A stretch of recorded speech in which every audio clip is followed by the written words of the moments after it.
হচ্ছে, সেটা ছিনতাই হোক বা রাস্তায় কুপিয়ে মারা হোক, এরপরেও মিডিয়াও আপনারাও সেটাকে সেভাবে তুলে ধরছেন না মানুষের সামনে। মানুষজন এই মুহূর্তে জানছেন আমরা কিসের জন্য ব্লক করেছি, কিসের জন্য আন্দোলন করছি। আপনাদের উচিত ছিল এটা জানানো। একটা প্রাণ হলে তো প্রাণ, এই যে মানুষগুলো মারা যাচ্ছে তাদেরকে মেরে ফেলা হচ্ছে, প্রশাসনও কোনো ভূমিকা পালন করছে না, তাদের কোনো টনক নড়েনি, স্বরাষ্ট্রমন্ত্রী চুপচাপ। আমরা এই মুহূর্তে দুটো জিনিস চাচ্ছি, একটি হচ্ছে বিচার নিশ্চিত এবং আরেকটি হচ্ছে নিরাপত্তা নিশ্চিত।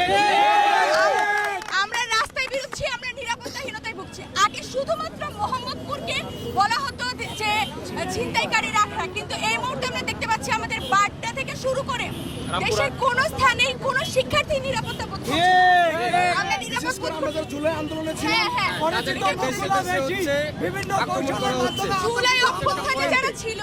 জুলাই অভ্যুত্থানে যারা ছিল সেই মুখগুলোকেই সম্ভবত আক্রমণ করা হচ্ছে বিভিন্ন কৌশলে। এটা আমরা এজ এ জেনারেল স্টুডেন্ট হিসেবে যদি আমরা দেখি যে আমরা অনুধাবন করতে পারতেছি যে আমাদের প্রত্যেকটা পয়েন্টে যারা বিপ্লবী আছে তাদেরকে বেছে বেছে আক্রমণ করা হচ্ছে, বিশেষত যারা প্রাইভেট ইউনিভার্সিটি তাদের উপর আক্রমণ করা হচ্ছে।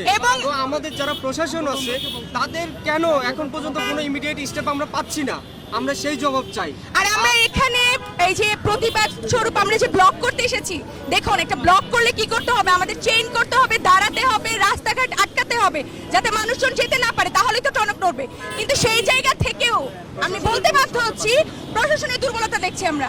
তারা এসে বলছেন আপনারা শান্তিপূর্ণভাবে আপনাদের কাজকর্ম করে যান। আমরা শান্তিপূর্ণভাবে যদি করতে পারতাম তাহলে তো আমরা ফেসবুকেই আন্দোলন করতাম, তাই না? প্রশাসন যদি স্ট্রং হয় সেক্ষেত্রে তারা রুট পর্যায়ে স্ট্রং হোক।